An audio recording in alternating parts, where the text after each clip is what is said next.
사도행전 23장 11절에 보면 주님께서 바울에게 나타나시고 바울 옆에 서서 이렇게 말씀하십니다. 네가 예루살렘에서 나를 증언한 것처럼 로마에서도 증언해야 할 것이다. 이렇게 주님께서 바울한테 너 로마까지 간다. 이렇게 말씀해 주셨습니다. 근데 사실은 로마까지 간다. 이거는 사도행전 19장에 이미 나옵니다. 사도 바울이 에베소, 아시아의 중심 도시죠. 소아시아의 주도인 에베소를 중심으로 아시아 선교가 어느 정도 완료, 그러니까 충분히 마무리되고 난 다음에 사도 바울이 이렇게 얘기합니다. 내가 예루살렘에 올라갔다가 로마도 보아야 하리라. 내가 로마를 꼭 볼 것이다. 사도 바울이 인생 여정 걸어가면서 언제부터 내가 로마까지 간다, 이 생각을 언제부터 가졌는지 성경이 아주 정확하진 않아요.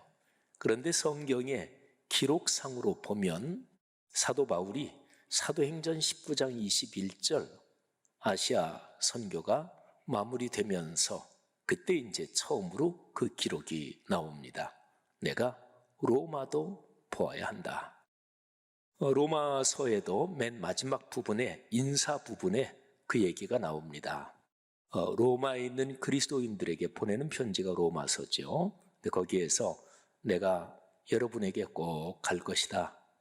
그리고 여러분에게 복음의 신령한 은혜, 그거를 서로 나눈 다음에 여러분이 같이 협력해서 내가 서바나까지, 서바나는 지금의 스페인 그리고 포르투갈, 그 이베리아 반도예요. 그 당시에 땅끝 그러면 서바나입니다. 로마 교회 성도들이요, 내가 여러분에게 꼭 갑니다. 그리고 여러분이 같이 동역해서 내가 서바나까지 갔으면 좋겠습니다. 그 얘기가 나와요. 전통적으로 전해져 내려오는 이야기에 따르면 바울은 서바나까지는 가지 못했다 그러죠. 주후 63년에 로마시에서 큰 화재가 발생합니다. 당시 황제 네로가 그 화재의 책임을 기독교인들한테 뒤집어 씌웁니다. 그래서 많은 사람들이 화형을 당하고 맹수의 밥이 되면서 순교를 당합니다. 코바디스에 나오는 그런 장면이 바로 그 역사적 사실을 영화로 만든 것이지요.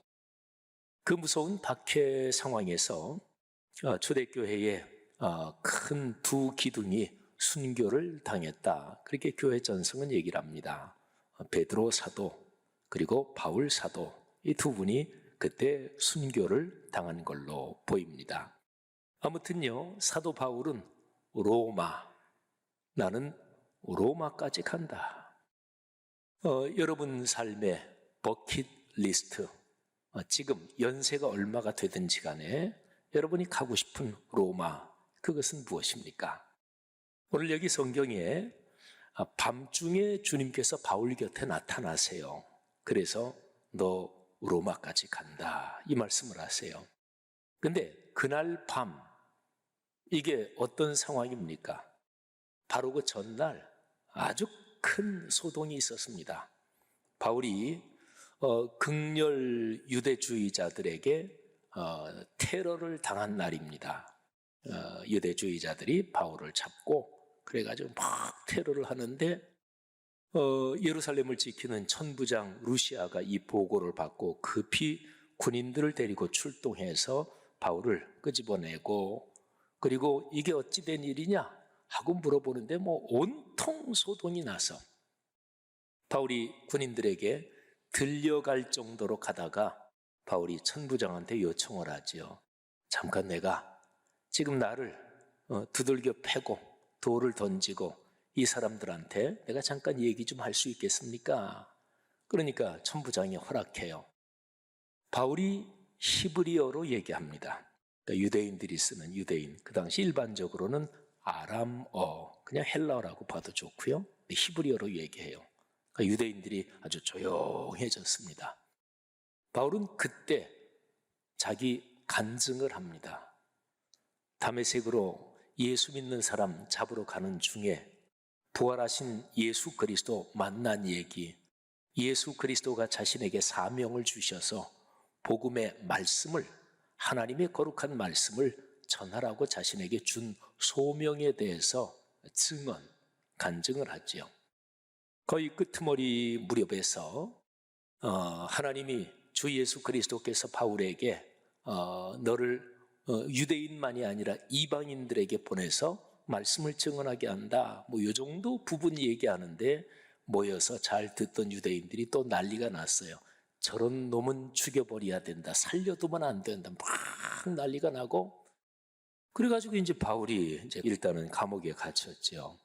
천부장이 저놈 좀 채찍질해서 묻고, 그래서 좀 뭐 어떻게 된 건지 알아봐라. 그랬더니 바울이 자기를 묶는 병사들한테 내가 로마 시민권자다, 로마 시민권을 가진 사람을 죄도 확정되지 않았는데 이렇게 막 결박하거나 또는 채찍질할 수 있느냐?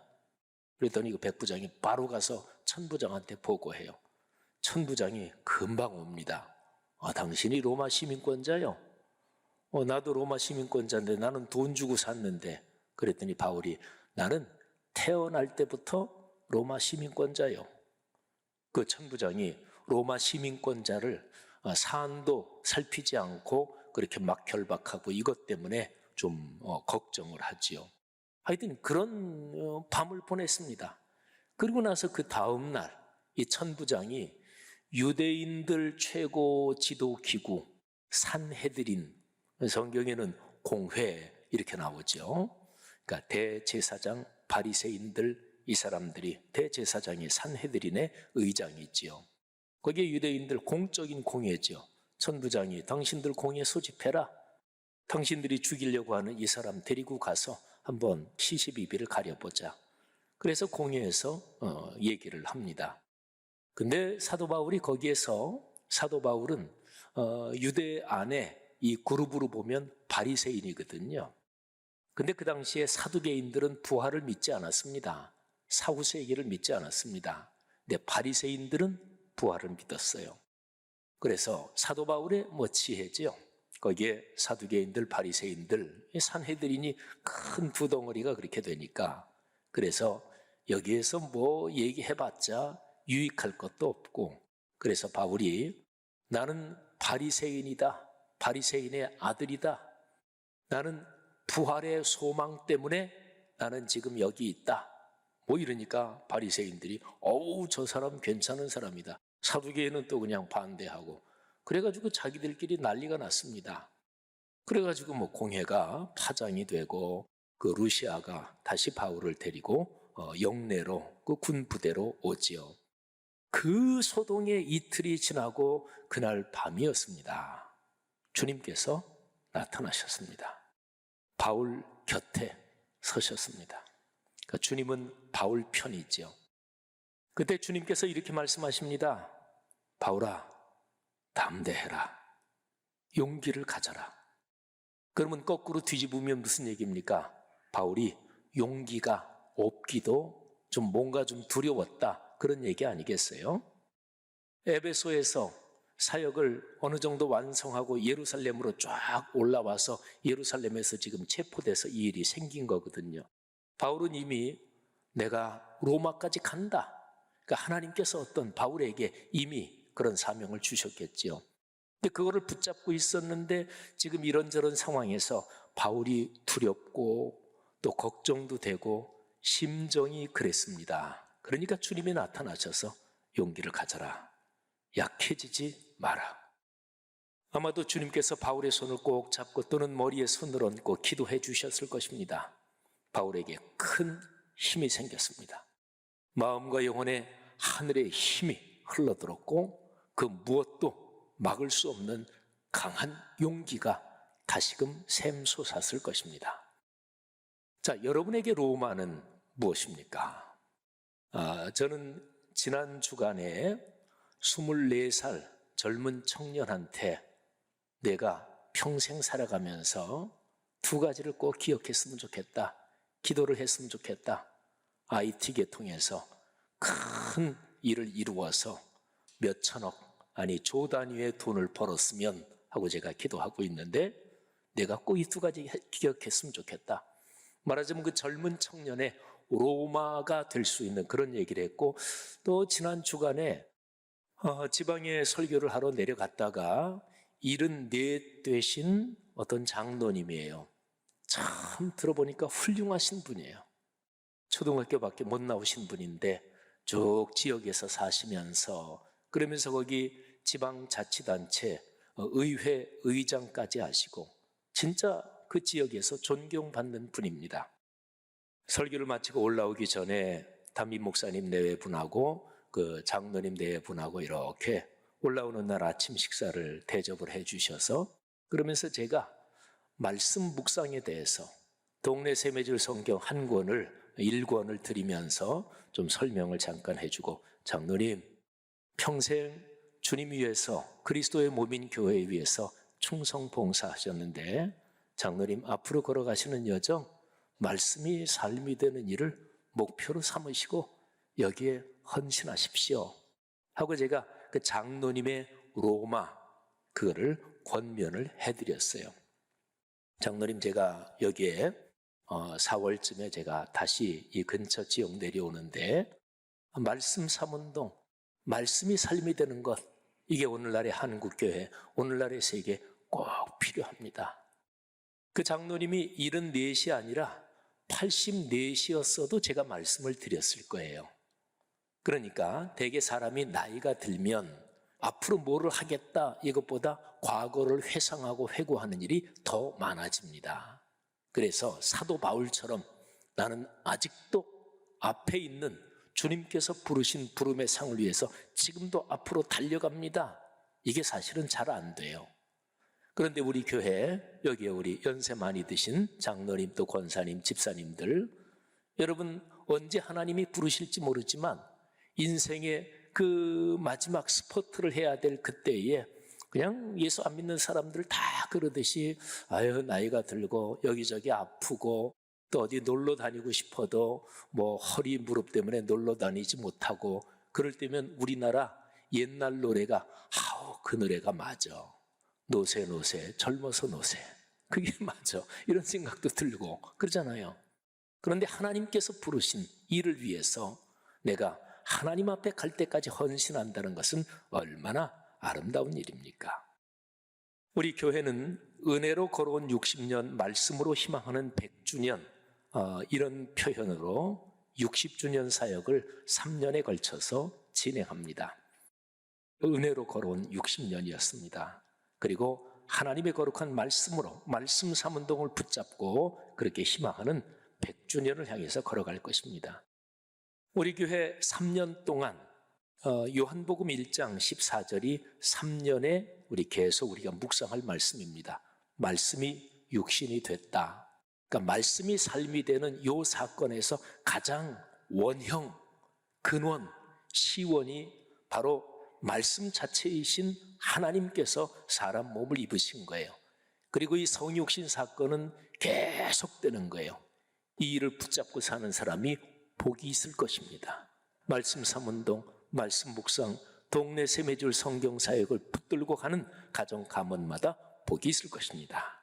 그래서 3년 동안의 표어가 올해가 말씀 묵상이 길입니다. 내년에는 말씀 묵상이 복입니다. 그리고 2025년에는 말씀 묵상이 상입니다. 60주년이니까 우리가 6가지 사역을 나눴습니다. 우리 60주년 사역의 첫째가 역사와 미래, 과거를 기억하며 미래를 희망하기. 그래서 60주년 화보집 발간, 홈커밍데이 내년에 하고요. 또 역사관도 설치하고. 그리고 오늘 교육부서 장로님 또 우리 지도자들 또 교육부서 목회자들 같이 모여서 담임 목사인 제가 직접 6개월 동안 이끌 것이 다음 세대위원회 3월부터 8월까지 진행할 것입니다. 자, 두 번째 덩어리입니다. 말씀과 갱신. 말씀으로 돌아가며 끊임없이 갱신하기. 동네 세메줄 성경 사역이 심장입니다. 국내 사역, 우리 말씀 묵상 작년 6월 1일부터 시작했죠. 성경 정독 바로 지난 주일부터 1차 성경주일 시작했죠. 국내 동네 세매줄 성경 세미나 1월 30날 강한일 목사님 심호하시는 여수 성결교회에서 한 200여 명 가까이 목회자들이 모여서 세미나를 했습니다. 4월 20날에는 전라도 광주 쪽에서 또 한 번 하고 4월 중순에는 서울에서도 하나님이 자연스럽게 기회를 주시는 대로 그래서 4월 중순 정도는 우리 교회 여기에서 서울을 중심으로 목회자들 부부 동네 세매줄 성경 세미나 할 것입니다. 국제사역으로는 올해 6월에 미국 중부 지역 한인교회 어머니 교회입니다. 시카고 한인 제일연합 감리교회. 옛날에 이승만 대통령 하셨던 그분이 미국 망명 시절에 다녔던 교회이기도 합니다. 오래된 100년이 좀 넘었나 되는 교회죠. 그 시카고 한인 제일연합 감리교회 담임 목사님과 성도님들 한 열 몇 분이 올해 이제 6월에 우리 교회 와서 우리 말씀삼 선교관에 머물면서 우리 교회 말씀삼 운동 이 사역을 탐방하고 소그룹에도 같이 참여하고 같이 세미나도 하고 그럽니다. 그리고 10월 2일부터 4일까지는 시카고 중부 한인교회 담임 목회자 부부 50커플을 초대해서 동네 세매줄 성경 세미나, 요거는 이제 확정된 일정이라서요. 자, 말씀 묵상, 이 사역, 이게 중심입니다. 그 다음에 큰 세 번째 덩어리, 이 일을 위해서 사람을 세우는 것이 중요합니다. 교회와 사람. 그래서 100, 500 프로젝트 지금 진행하고 있죠. 동네 세매줄 성경 소그룹 지도자 훈련. 올해 안에 100명 지도자를 세우고 그리고 2025년까지 교회 안에 작은 교회, 그러니까 묵상 나눔 소그룹을 인도할 500명의 헌신자를 세우는 것입니다. 한 그룹이 대략 한 10명 정도라고 그렇게 생각을 하면, 그러면 우리 교회는 5,000명의 성도들이 500개의 소그룹이 강하게 활동하는, 그래서 코로나 같은 게 앞으로 더 닥쳐도 전혀 흔들리지 않는 그런 교회가 될 것입니다. 그리고 내년에 우리 교회 설립 60주년이라서 거기에 맞춰서 중직자 올해 6월에 피택하고 한 8개월 훈련해가지고 2024년 3월 둘째 주일에 임직할 것입니다. 네 번째 덩어리는 선교와 동역입니다. 우리 정용택 남성우 선교사님 부부를 인도네시아로 3년 과정으로 파송했습니다. 몽골의 수도 울란바타르의 말씀 3교회 개척 지금 진행되고 있습니다. 다섯 번째 덩어리는 순례와 성숙입니다. 우리 교회는 2013년부터 성지순례 한 5년 정도를 계속했습니다. 그런데 코로나 이전에 이미 이제 좀 잠깐 쉬었다가 한다. 그런데 이제 코로나가 닥쳤죠. 내년부터 다시 성지순례합니다. 내년에는 이스라엘과 요르단, 그리고 그 후년 2025년에는 터키, 그리스, 그리고 2026년에는 유럽 종교개혁지 탐방. 여기 날짜는 내년 후년은 우리 가이드 하실 김진산 목사님, 그때 우리 제일 처음에 우리 교회 성지순례 할 때 가이드 하셨던 목사님이고, 진짜 성지 가이드에서 그분만큼 전문 지식, 그분만큼 영성이 탁월한 그런 분을 제가 참 보지를 못했어요. 내년 후년은 김진산 목사님하고 날짜가 다 확정된 것입니다. 그 다음에 2026년도 일단은 일정을 그렇게 확정을 했습니다. 마지막 여섯 번째 덩어리 주제가 성전과 우리 동네입니다. 하나님이 주신 1만 평의 말씀 성전, 또 하나님이 코로나 첫 해에 은혜로 주신 800평 조금 못 되는 말씀삼 선교관, 전부 다 해서 한 11,000여 평의 이 하드웨어, 이거를 처음부터 우리 교회는 설교할 때부터 기본 설계 컨셉이 소통이었고 개방이었습니다.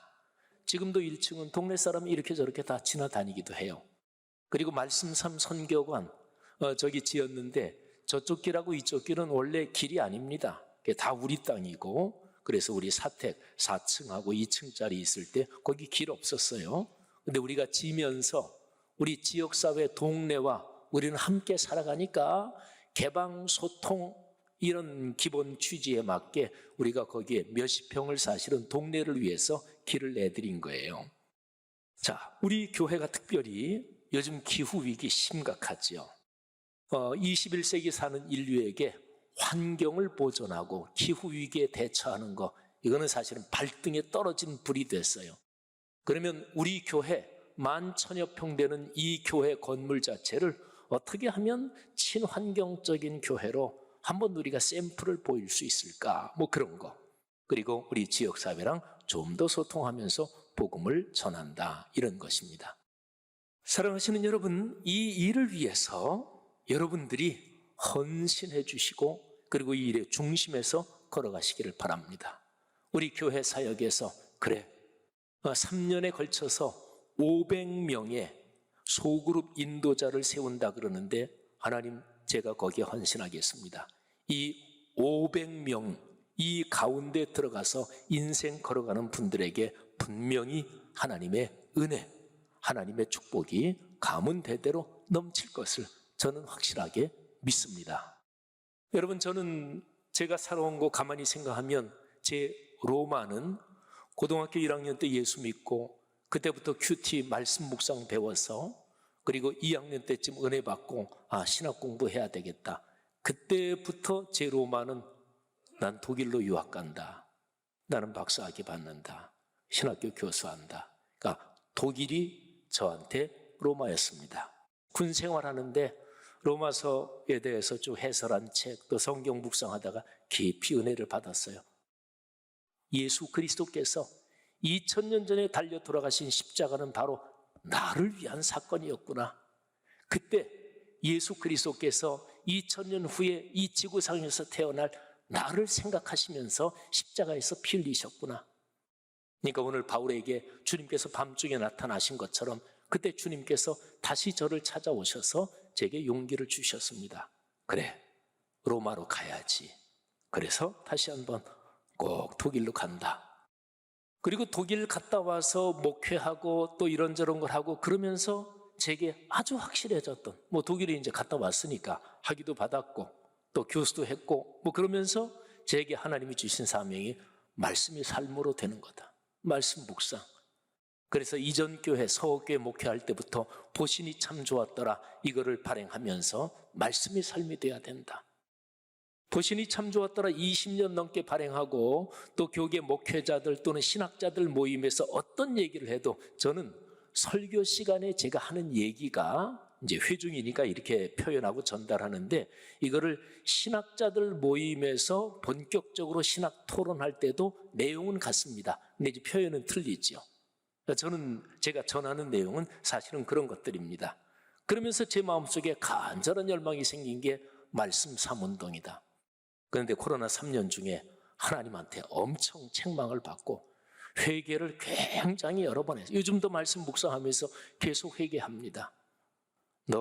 내가 너한테 말씀이 삶이 되는 게 얼마나 중요한지, 2000년 교회 역사에서 그게 얼마나 중요한지, 너 신학 공부하는 여정에, 50년 신앙생활 여정에, 40년 목회 여정에 그렇게 분명하게 보여줬는데 왜 내가 내게 맡긴 양떼들한테 강력하게 강조하지 않았니?